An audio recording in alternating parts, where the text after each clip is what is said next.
Okay, so get that you handed me this report on the Spanish real estate market, and wow, the Balearic Islands are apparently booming, Yeah. with prices even higher than their peak in 2007, Yeah, which is kind of wild, right? it's pretty wild. So we're doing a deep dive into Tinsa's local markets report for Q3 of 2024 to see if this whole island fever is going to last. Yeah. And what's up with the rest of Spain? Yeah. So Those islands are on fire. they are.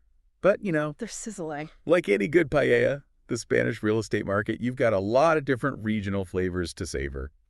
Okay.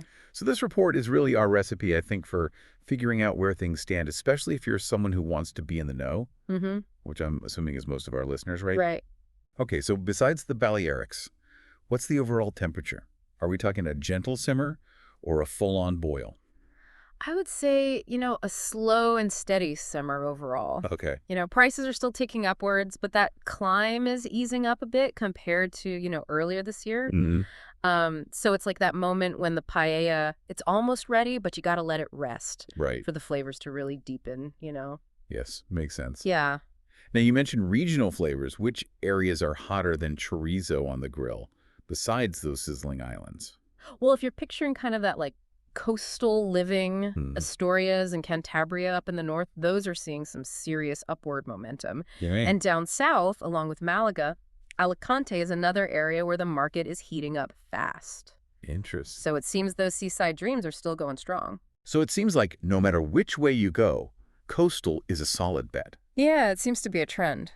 Interesting. Yeah. But hold on, the report also mentions some inland surprises, right? Absolutely. Okay. Take Soria, for example. Okay. It's in Castile and Leon. It's this charming province Mhm. known for its history, natural beauty, not exactly a global real estate hotspot, Right. but it's seen this price jump of 15.3% in just the last year. 15.3%. That's huge. What is driving that kind of growth in a place like Soria? I think it highlights a really fascinating trend, honestly, which is that people are seeking out less crowded, more affordable places to live, especially with remote work on the rise. Right. Places like Soria with a slower pace of life, stunning landscapes. It's Mhm. suddenly becoming very attractive. Yeah, it's like people starting to really value quality of life maybe over just being in the most bustling city center. Yeah, I can see the appeal. It's like finding that hidden gem before everyone else catches on. Exactly. Speaking of not so hidden gems, Yeah. Madrid. Right. Everybody wants a piece of the Spanish capital, right? Yeah, Madrid's magnetism is undeniable, Yeah.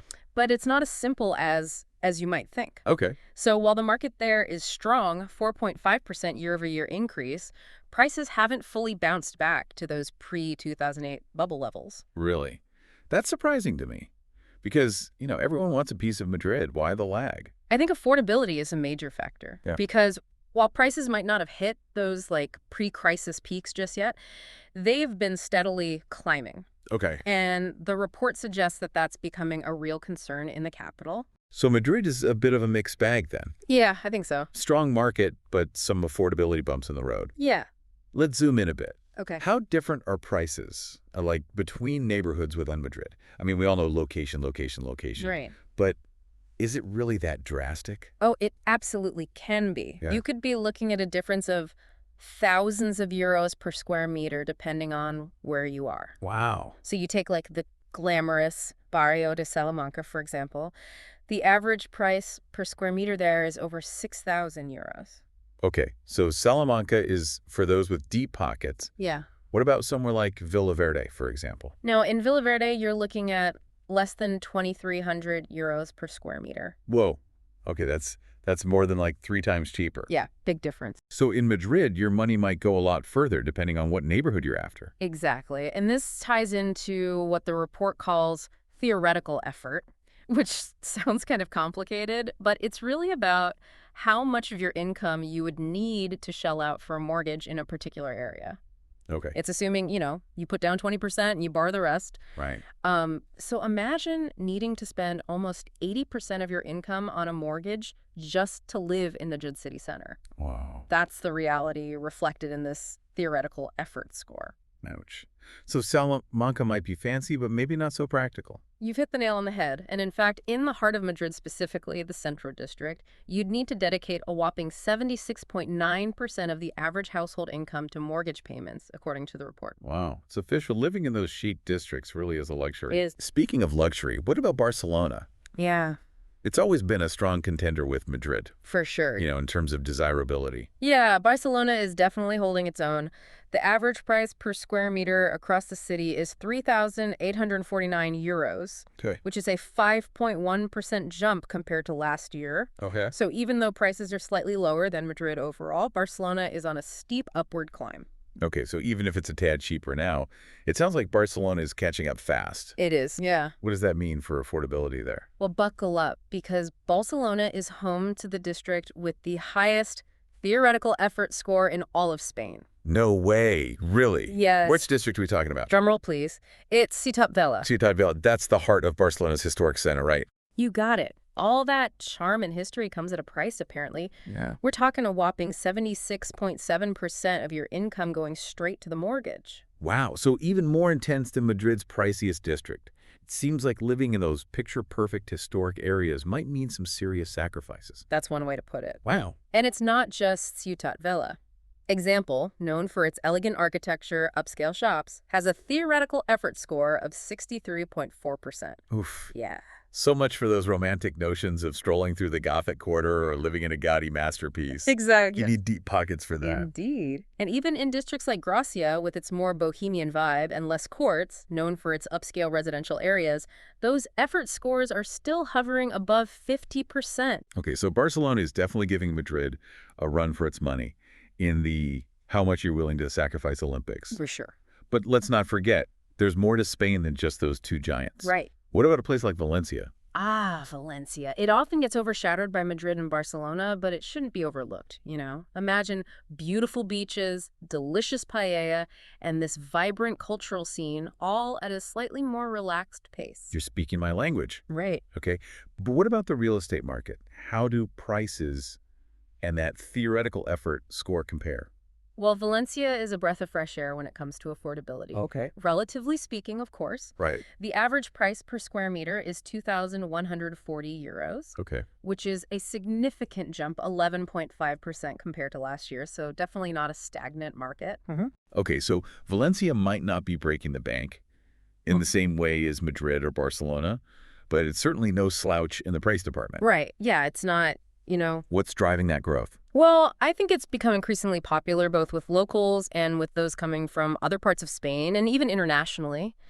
It offers that fantastic Mediterranean lifestyle, but at a more manageable cost than those bigger cities. Right. Yeah. So it's like finding that sweet spot, great lifestyle, some price growth, but maybe not as intense as those other markets. Exactly. And the theoretical effort score reflects that, Okay. Across the city, the average is 41.7%, Okay. meaning you'd need to dedicate that percentage of your household income to mortgage payments. Right. Still significant, but noticeably less demanding than in Madrid and Barcelona. I'm starting to see why people are so drawn to Valencia. Yeah.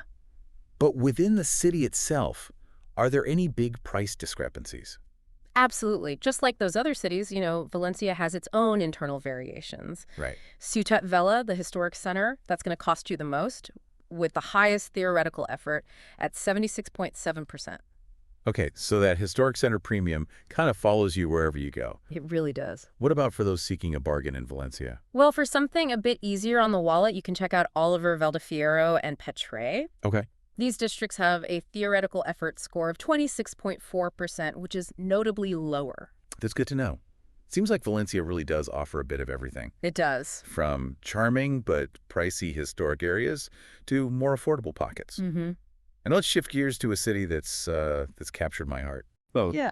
Seville. Beautiful city. I imagine all that beauty comes with a hefty price tag too, right? Seville is undeniably captivating. It's a city that just oozes charm and history. Yeah. And yes, that's reflected in the real estate market. Right. It's not quite as expensive as Madrid or Barcelona, but the average price per square meter is still a respectable 2,153 euros. Okay. That's a 3.3% increase from last year. So more of a steady climb than a dramatic surge, but still upward trajectory. Exactly. What's the theoretical effort situation like in Seville? Across the city, the average is 45%, which puts it closer to Valencia, Okay, which might surprise some people. interesting. So while Seville has that air of elegance, maybe you don't need a king's ransom to live there. Not necessarily, but as always, location is key. Okay. Right. Let's break it down by district a little. Okay. So the Casco Antiguo, with its labyrinthine streets and, iconic landmarks like the Alcazar, the cathedral, Hmm. that demands the highest effort at 56.4%. Okay. That makes sense. Prime Seville real estate. Right.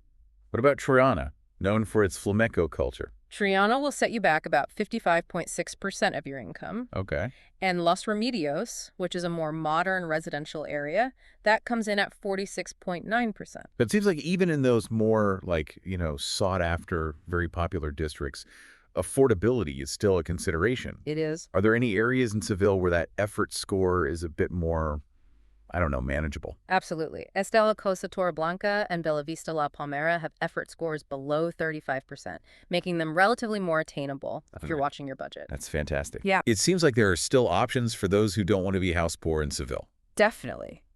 Now, onto a city, I'm particularly curious about Zaragoza. Okay. Feels like a bit of a hidden gem, wouldn't you say? Zaragoza is often overlooked, Yeah. which is a shame because it offers a lot. Mhm. Strategically located, which makes it easy to get to other major cities. Plus, it's steeped in history, culture, Roman ruins, a stunning Moorish palace, a magnificent basilica. Sounds amazing. Yeah. But let's talk real estate. What are we looking at in terms of prices and that theoretical effort score? This is where Zaragoza really shines. Okay. The average price per square meter is a very reasonable 1,756 euros. Okay. And get this, the average theoretical effort is only 32%. Wow. Yeah? Okay, Zaragoza is officially the dark horse in this race. It seems like it, yeah. You get all that history, culture, and affordability all in one package. You do. Are there any districts within Zaragoza where those numbers fluctuate significantly? Even in Zaragoza, you will find some variations. Right. So in the Casco Histórico, the historic center, expect to dedicate around 38.7% of your income to the mortgage, which is still very reasonable. Right. But for those wanting even more breathing room, Oliver Valdefiero and Barrios Rurales Norte boast effort scores below 30%.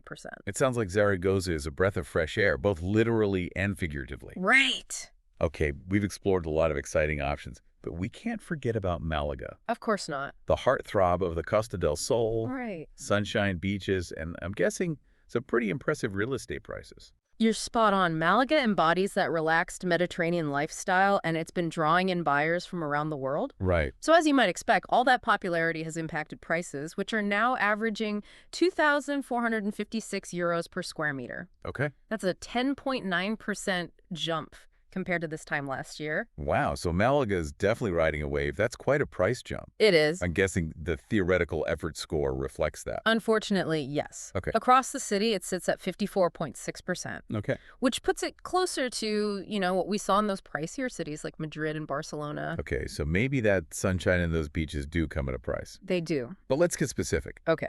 What are those effort scores like in Malaga's most, sought-after districts? Well, in Malaga's Centro district, get ready to shell out a substantial 77.3% of your income if you want to live there. Ouch. It seems those dreams of leisurely sips of sangria in a sunny plaza might require a lot of work. That's one way to put it. And it doesn't get much easier. In Malaga Este, a popular area with stunning beaches there, the theoretical effort is a hefty 57.3%. It seems like affordability is something to watch out for in Malaga, no matter how tempting the lifestyle might seem. Absolutely. And speaking of things to watch out for, let's talk about the Sicagyor. Okay. I know it sounds technical, but it's basically a way to see how much your real estate investment would have grown if you'd bought it 5 years ago. So it's like looking back at how different areas have performed over time. Exactly. That's pretty useful. Yeah, and it's particularly interesting when we look at those 6 cities we've discussed. Malaga, for instance, has an impressive CAGR of 7.6%. Okay. So if you'd invested there 5 years ago, you'd be enjoying a significantly higher return than if you'd bought in Barcelona, for example. That's a great point. It's not just about the current price tag, it's also about the potential for future growth. You got it. And when we compare Malaga to the other cities, Valencia comes in strong with a CAC of 7.9%. Okay. Seville sits at a respectable 4.1%, while Zaragoza is slightly higher at 4.6%. Okay, so Malaga and Valencia are looking like the long-term winners so far. Yeah, so far. What about those big players, Madrid and Barcelona? Here's where things get even more intriguing. Okay. Madrid has a CAC of 5%, which indicates steady but not spectacular growth. Right. Barcelona, on the other hand, has a CAC of just 2.3%. Whoa, that's quite a difference, especially considering those high prices in Barcelona. What's going on there? Yeah, it seems like those recent price surges in Barcelona haven't translated into the same long-term growth as those other cities. Huh. Which I think highlights an important point. Past performance doesn't guarantee future results. It's a good reminder to look beyond the hype and consider the bigger picture. Absolutely. So the CAGR gives us a glimpse into the past, but what about the present? What's the mortgage landscape looking like in Spain these days? Well, this report delves into some fascinating mortgage trends across different regions. Okay. For instance, the average mortgage amount across Spain is currently 140,837 euros, Okay. with an average monthly payment of around 712 euros. Okay, that gives us a good starting point, but I'm guessing those numbers vary quite a bit depending on, where you are in Spain. You're absolutely right. Yeah. For example, if you set your sights on those dreamy Balearic Islands, Okay. the average mortgage amount skyrockets to 244,452 euros. Ouch. Island living is starting to sound pretty expensive. And those monthly payments follow suit, Yeah. averaging a whopping 1,336 euros. Wow. So if you're dreaming of those Balearic sunsets, you better be ready to make some serious financial commitments. Exactly. Now, on the other end of the spectrum, Okay. if you're looking for a mortgage that's a bit easier on the wallet, Extremadura, known for its beautiful countryside, has the lowest average mortgage amount at 89,658 euros, with monthly payments averaging 449 euros. Okay, that's a significant difference. It is, yeah. So, yeah, location isn't just about lifestyle. It has a major impact on your mortgage as well. Precisely. And let's not forget about the impact of interest rates on those monthly payments. Right. They've been a bit volatile lately. Yeah. And while this report doesn't delve too deeply into the intricacies of those fluctuations, it does highlight that they play a crucial role in shaping affordability. Yeah, for sure. I know. It seems like navigating the Spanish real estate market requires more than just a love for paella and sunshine. Right. You need to be financially savvy, too. You've got that right. But I think understanding those regional variations in mortgage trends is a great starting point, And in our next chapter, we'll revisit those intriguing Balearic Islands, see if their boom is built to last, and we'll also take an even deeper dive into those district-level dynamics within these major cities, kind of uncovering those hidden gems and maybe some potential pitfalls along the way. It sounds like we've got a lot more to uncover. We do. We're back. And last time, we uncovered some real estate surprises. We did. Soaring prices in the Balearics, those affordability concerns in cities like Madrid and Barcelona, and then this potential dark horse in Zaragoza. Right. But I feel like we left off on a bit of a cliffhanger, didn't we? Yeah, we did.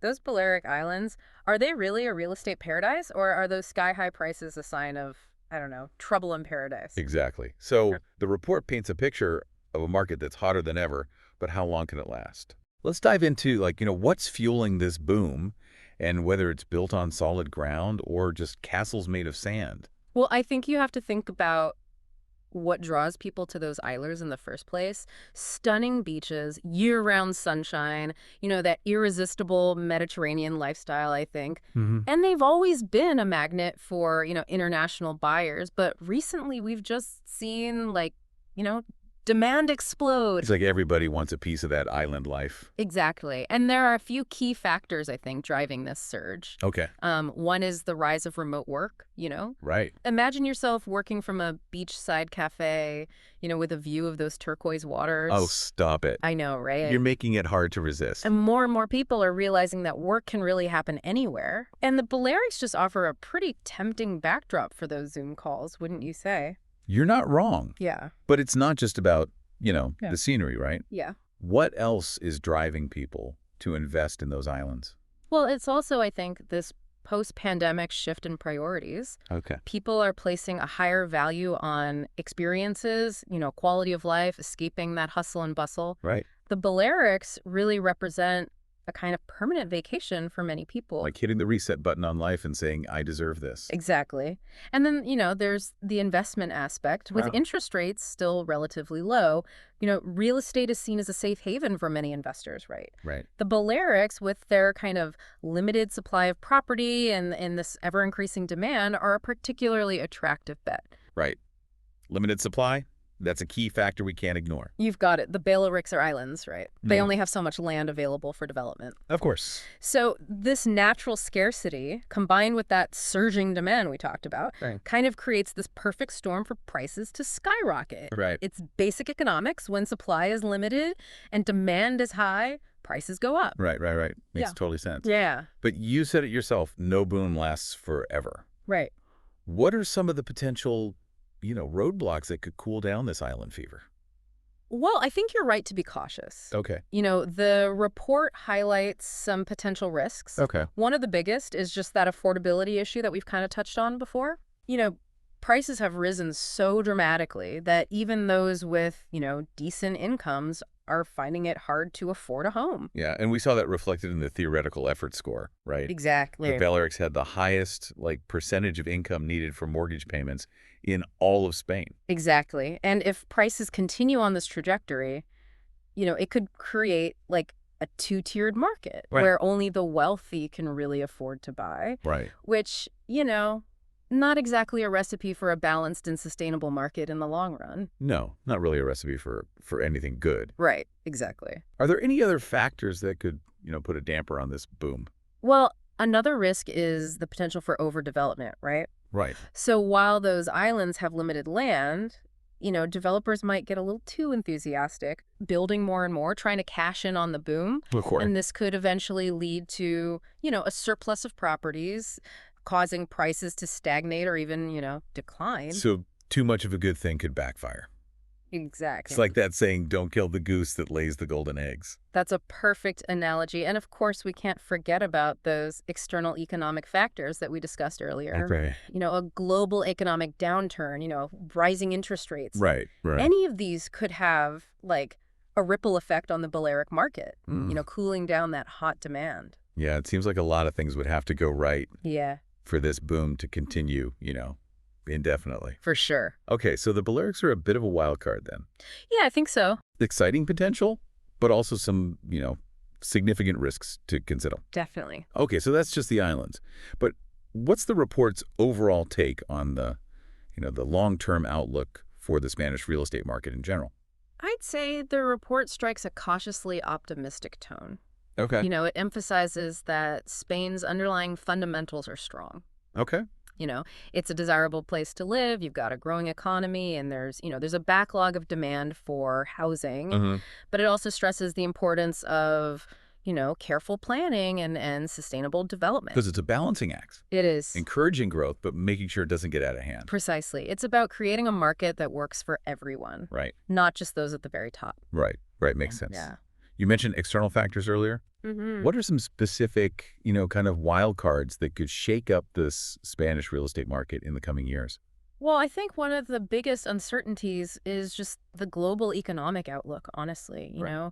A global recession could have a huge impact on Spain, especially on sectors like tourism and foreign investment, both of which are, very closely tied to the real estate market. Right. If people are worried about their finances, they're probably not booking that Spanish getaway or buying that vacation home. Exactly. And then there are, the actions of the European Central Bank, Mm-hmm. the ECB, Yeah. right? They've been raising interest rates, to combat inflation. Mm-hmm. And if inflation remains high, we could see even more aggressive rate hikes, which would, make mortgages more expensive Right. and potentially dampen, that demand for real estate. So those interest rates are a bit like a game of chicken Kind of, yeah. between the ECB and the markets. Yeah, you could say that. And of course, let's not rule out the unexpected, political shifts, new regulations, even something like, a natural disaster. Right. These are all factors that could impact the market in unforeseen ways. Yeah, it sounds like there's a lot to keep an eye on. There is. Any parting thoughts for our listeners who might be, thinking about venturing into the Spanish real estate market? I would say, proceed with caution. Okay. and do your homework. Okay. Understand the local market, look beyond the headlines, be aware of those potential risks, right? Real estate is a big investment, so it's worth, taking your time and making informed decisions. That's great advice. Don't Yeah. just follow the crowd. Understand the lay of the land before you jump in. Exactly. And remember, this report is just a snapshot in time. Right. The real estate market is constantly evolving, so you got to stay informed and be prepared to adapt. Okay. We've covered a lot of ground so far. We have. We've explored those enticing Balearic Islands, talked about that long-term outlook, and even pondered those what if scenarios that could really shake things up. Right. But now I'm ready to get hyper-local. Me too. Let's break down those district by district details Yeah. in each city and just see what we uncover. From hidden gems to potential overhyped hotspots. Let's get into it. All right, real estate sleuths, welcome back. We've explored the Spanish market's big picture, those soaring prices in the Balearics, but now it's time to really zoom in on those neighborhood-level details, Yeah. We're talking district by district breakdowns for those 6 major cities. Yeah. Madrid, Barcelona, Valencia, Seville, Zaragoza, and Malaga. Let's do it. Think of this as our treasure hunt for the savviest real estate moves. I love it. And I the- think our first stop takes us, back to the capital, Madrid. Yeah. Madrid is a city of contrasts. It is. And its real estate, I think, reflects that perfectly. Exactly. So let's break it down. Where should someone even begin if they're thinking about, Madrid? Well, you've got those, high-end districts like Salamanca, Chambéry, known for their elegance and exclusivity. Prices there are high, as are those, theoretical effort scores we discussed. Meaning you'd need a hefty income to afford a mortgage in those areas. But then you've got places like Villaverde, Puente de Vallecas, which have a more, laid-back vibe and a much lower barrier to entry. So it's really about finding your niche in Madrid. It's not a one-size-fits-all market. Exactly. Yeah, I think that's a great way to put it. And this report, it gives us a really detailed look at those neighborhood nuances. It does. For example, in Salamanca, not only is it the most expensive district, but it's also seeing some of the fastest price growth, Right. which suggests strong demand, a potential for continued appreciation, Oh. which makes it attractive for investors with deep pockets. Yeah, if you've got the money to play with, it's, Right. Exactly. it's a good bet, potentially. Okay, so Salamanca is for those who are really confident in Madrid's, high-end market. Yeah. What about Chambéry? We talked about it briefly before, a bit more bohemian, right? Exactly. Chambéry has this wonderful blend of old world charm and a slightly more, I don't know, kind of artistic vibe, Right. charming streets, traditional shops, a more relaxed atmosphere than some of those other really high-end areas. Sounds idyllic. Yeah. But those prices are probably still pretty steep, right? You're right. Affordability is still a consideration in Chambéry. Okay. Even though it might have a more bohemian feel, those prices haven't exactly gone bohemian on us. Right, so it's a trade-off. You get that, Yeah, that charming traditional Madrid lifestyle, but it comes at a cost. it does. Yeah. Okay. All right, let's hop over to Barcelona. Okay. It's like stepping into a postcard with every turn you take. It really is. But just like Madrid, it has its own distinct real estate personalities, right? It is. Yeah. So we've already talked about Ciutat Vella, the heart of the historic center with its, charming but expensive properties. But what else does Barcelona have up its sleeve? Well, let's talk about example. Yeah. Imagine wide avenues, stunning modernist architecture, those famous Gaudi buildings. It's a feast for the eyes. It is. And the real estate market there is equally enticing. Okay. You've got strong demand and a healthy CAGR, meaning it's been a solid long-term investment. So if you're looking for a blend of style, history, and potential investment growth, example is worth considering. For sure. Yeah. Okay, what about Gracia? Oh, Gracia. Gracia has always been a favorite of mine. What's the real estate scene like there? Well, it's a bit more down to earth than example, Okay. both in terms of, I think, atmosphere and price. Right. So it's a good option for those who, prioritize lifestyle and want to be in the heart of a creative, energetic community. It seems like Barcelona really does offer a great range of choices, It does. from the historical heart of Ciutat Vella to the upscale elegance of Example and then that bohemian energy of Gracia. You got it, yeah. Now let's shift gears to Valencia, a city that's, I think, often overlooked, Often overlooked. but definitely deserves a spot on our real estate map. Absolutely. We talked about Valencia's, overall affordability, Right. but how does that play out at the district level? Well, just like in those other cities, even in Valencia, location is key. Right. For example, Ciutat Vella, the historic center, with its narrow streets and charming squares, it still commands a premium. Right. It's more affordable than in Madrid or Barcelona, but it's still the priciest area in Valencia. Right. So that historic charm always comes at a price. It does. But maybe a slightly more manageable one in Valencia? Perhaps, yeah. What about those other districts you mentioned earlier? Right. L'Exemplo, with its wide avenues and, more modern feel, that's another district that's seeing a lot of interest. Okay. It's a bit more affordable than Ciutat Vella, Okay. and its TAGR indicates that it's been a good long-term investment. So potentially a good option for those who want a mix of, style and convenience and potential for growth. For sure. Yeah. But if you're in a tighter budget, Right. don't worry, Valencia has options for you too. Absolutely. Oliver Valdefiero and Petray Yeah. offer a more local, down-to-earth vibe Okay. and a much more accessible entry point into the market. For sure. It's great that Valencia caters to a variety of budgets and lifestyles. It does, yeah. Okay. You ready for Seville? Always. I can practically hear the flamenco music and smell the orange blossoms. I know, right? It's a truly captivating city. It is. But before you pack your bags, let's talk real estate. Okay, let's do it. So, as you can imagine, the Casco Antiguo, with its winding streets, iconic landmarks, and that unmistakable civilian charm, it's the priciest area. But it is worth noting that even there, it's more affordable than the historical centers of those other major cities we've talked about. So you're saying I can live out my, Spanish fairy tale dreams You in Seville without needing, a royal fortune? Well, maybe not a royal fortune, but it's still a significant investment. Okay, fair enough. Yeah. What about Triana, Yeah. the neighborhood known for its, flamenco culture? Yeah, Triana is a vibrant and popular area, Right. and that's reflected in its real estate prices. Right. It's not as expensive as the Casco Antiguo, but it's still a significant investment. Okay. Yeah. And what about Los Remedios? I've heard it's a popular choice for families. Yeah, Los Remedios is known for its more kind of modern feel. Okay. Its green spaces, its family-friendly atmosphere. Right. So it's a bit more affordable than Triana and the Casco Antiguo, Okay. making it a good option for those who, want a more contemporary lifestyle Right. without sacrificing location. It sounds like Seville really does offer, a great mix of options, It does. each with its unique flavor and price point. Absolutely. Now let's journey back to Zaragoza, our affordability champion. Back to Zaragoza. Remind me again, what makes its real estate market stand out? Well, even in the priciest areas, its historic center, Mm-hmm. the theoretical effort is very manageable Okay. compared to other, major Spanish cities. Right. Imagine finding a beautiful historic apartment without having to sacrifice your entire life savings. Right. It's a dream come true for history buffs and budget-conscious buyers alike. It is.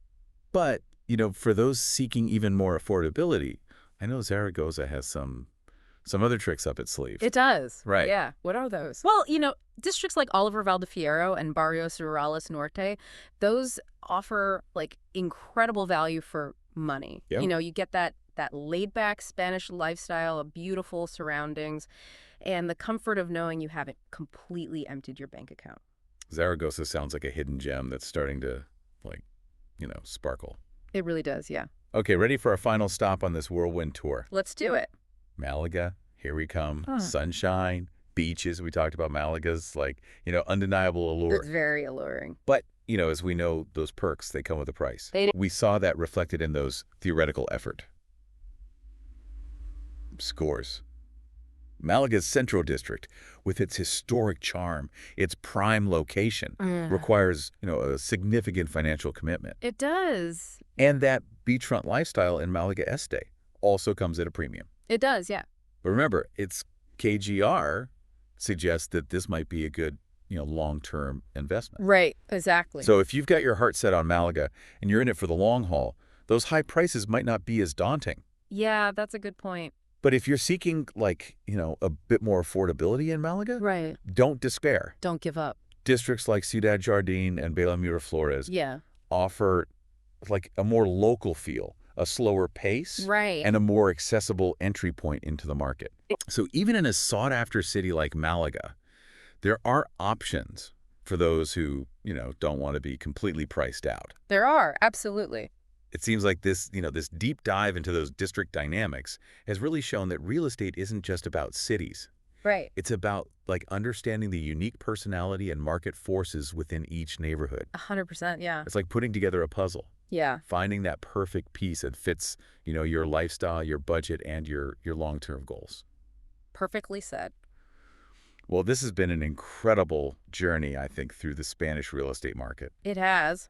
We've gone from the big picture to those hyper-local details, and I feel like we've uncovered some real gems along the way. I think so too. Whether you're dreaming of, an island escape in the Balearics, a chic city pad in Madrid, or a charming retreat in Seville, there's a piece of Spain out there waiting for you. There is, yeah. Just remember, do your research, seek expert advice, and just, make sure that your investment really aligns with your individual circumstances and goals. Couldn't agree more.